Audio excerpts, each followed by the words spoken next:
I'm going to be honest with you. Some people live their life in first gear, slow, comfortable, no rush, and that might be fine for them. But that's not how I like to live my life. And I don't think you should either, especially if you want to grow as a business, an entrepreneur, or a freelancer, or a web designer. Because the way the world is moving now, especially with AI, you can't just take the scenic route. Like, I'll just go from A to B. I'll just live life for today. I won't think about tomorrow. Or I'll just take my time because I haven't got anyone breathing over my shoulder because I work for myself. The problem is that we just can't sit here and take our time now. AI is taking leaps and bounds almost on a daily basis.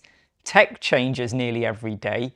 I've lost count of how many new apps keep popping up, and I struggle to keep up with them myself. And that all feeds into client expectations and what businesses are seeing out there. They're going to see like a promo advert or someone who's done something with AI or developed an app and it's helped to generate leads or create an amazing website within seconds, and they're going to start expecting that from us. And they are also going to challenge us on, why should I pay you to do XYZ when I could just get AI to do it for me? So if you keep living life or your work or the way you handle projects or clients with every day as it comes, you just take your time, you just hope things work out, and you hope that AI dies a death and everything goes back to normal, you will lose out, you will become forgotten, you will be overtaken, and you are going to look back and go, why did I not make some changes now to better myself? Or in the words of Dr. Leonard McCoy, give myself a fighting chance. Now let's just get back to me for a moment, because I actually rush through life. I don't like to sit still. I'm always developing, evolving, learning, improve the skills I have right now. And a lot of people will stop me, not just friends and family, people who don't even really know me. They see me and they say, why are you always rushing around? Because believe me, I do. Even when I'm just like walking around the house or I'm going from this room to my office, I'm not just going at snail's pace. I'm not just walking along at a nice rate. No, I am rushing to get on with things. And when people ask me, why do you always rush? I actually smile. And the reason I smile is because they don't get it. They're not in my shoes. They're living life in first or second gear, whereas I'm always living life and doing things in fifth gear. Let me give you a really silly, stupid example. When I'm working and I realize I need a new can of Pepsi Max, I am literally running, rushing to the fridge to get it.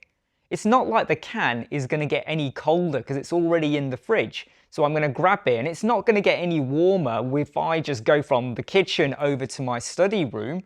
It'll be fine because I might not even open it for another 30 seconds. So why am I rushing? Believe me, it's not because I'm being overly dramatic. Get out of my way, I've got to get my Pepsi Max. It's not because I'm overly stressed either. It's not like if I don't get to my desk within the next few seconds, the whole world is going to implode. No. It's because at that moment, even when I'm going to go get my Pepsi Max, I'm in thinking mode. Maybe there's something I want to achieve. Maybe there's something I want to get done. Maybe there's something I'm working on. And yeah, I need that little break where I need to go and get my Pepsi Max, but I don't want that to slow me down. I don't want that to suddenly become something that stops me losing the momentum of what I was trying to achieve. And it ain't the Pepsi Max. Yeah, that was one of my achievements I wanted to do.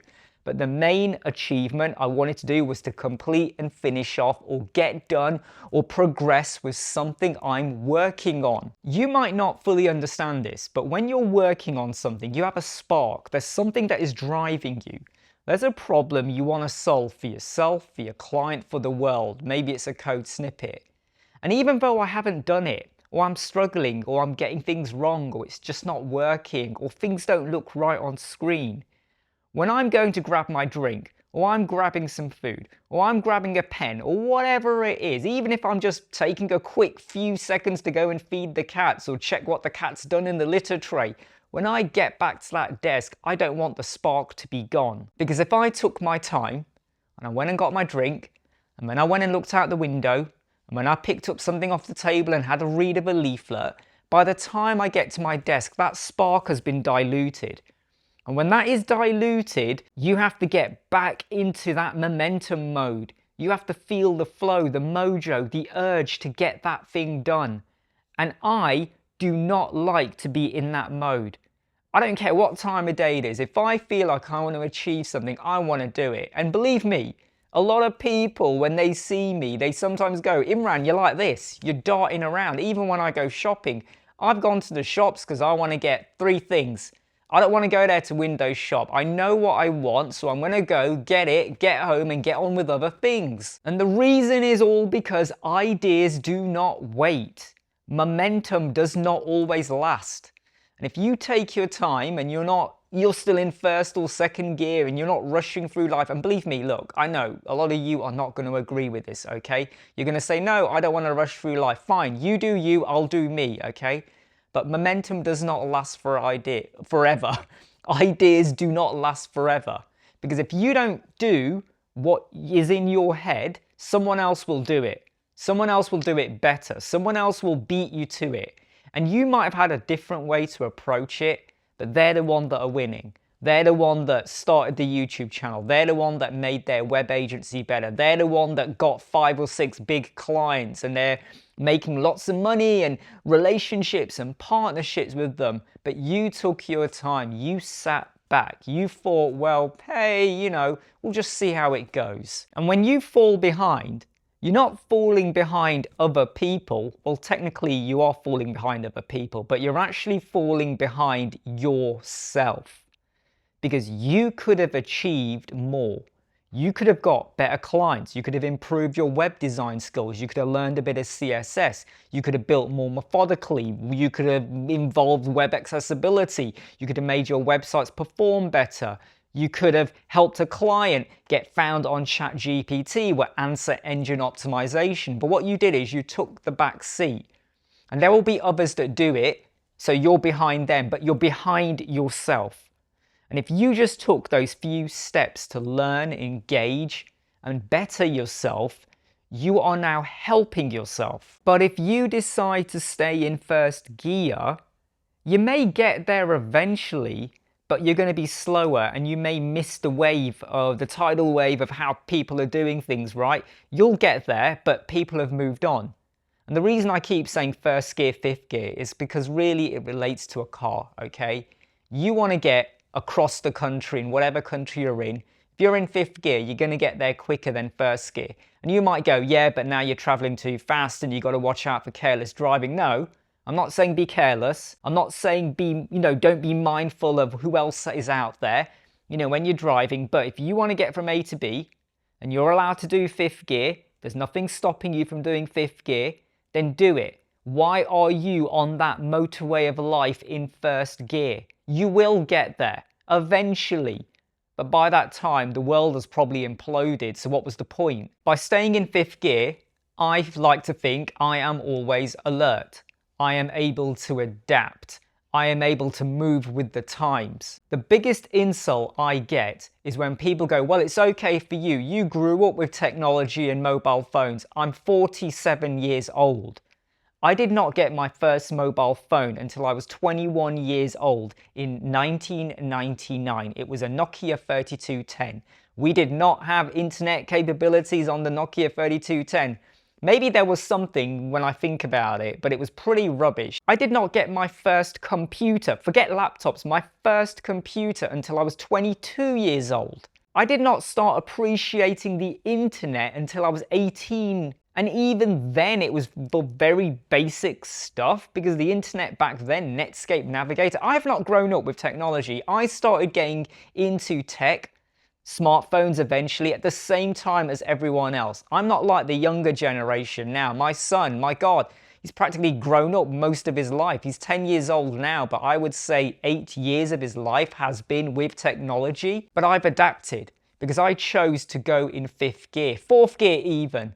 And there are people out there that have stayed in first gear, second gear. They still don't understand how to use the internet or technology, let alone how to design websites. There are still people who don't fully embrace what you can do with drag and drop builders, a bit of CSS, a code snippet, or just stepping out of your comfort zone with how you always like to build and maybe experiment and just be a bit more innovative. And here's the bit I really want to drive home. Just because other people around you, your friends and family, like to go through life in first gear and take their time, doesn't mean you have to follow that pace as well. Because some people need space, some people need that time. But I need motion, I need action. I need to know that when I get up and I'm doing something, there's a reason, there's a purpose behind it. Even when I'm watching Stranger Things on Netflix, you might go, yeah, but you're just watching a TV show. No, I'm engaging myself, I'm immersed in the world, I'm learning, I'm happy, I'm excited, I'm sad, I like the drama, the action, whatever.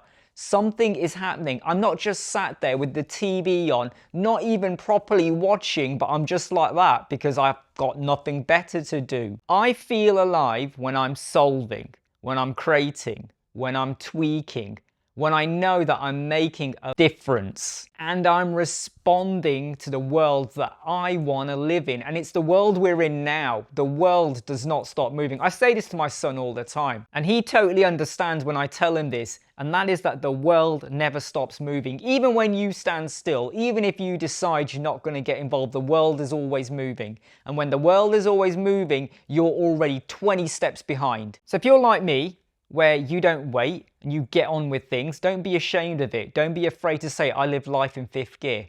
If people say, why are you always doing X, Y, Z? Why are you never taking a break? You don't go on holidays much. Why are you always working 24/7? Because I'm always thinking. Because there will come a day when I might lose that capability. I don't know when. I hope not. I might lose the capability to use my hands, to do things. Then what? Believe me, I'll be bored, or maybe I won't even realize it because I might not realize what I'm doing or not doing. I don't know. But right now, while I have those capabilities to do things, to think, to create, I want to do it. And I want you to feel the same. I want you to own it. I want you to live it. I want you to do it. I want you to run to that fridge and grab that Pepsi Max, crack it open with care and drink it, because the world is not slowing down. So why should you? I'm Imran from Web Squadron. I hope you like, subscribe, share and follow. And I hope this helps you out to think a little bit differently about how you're living your life as a web designer or just someone who's watching Stranger Things. Take care. See you soon. Bye.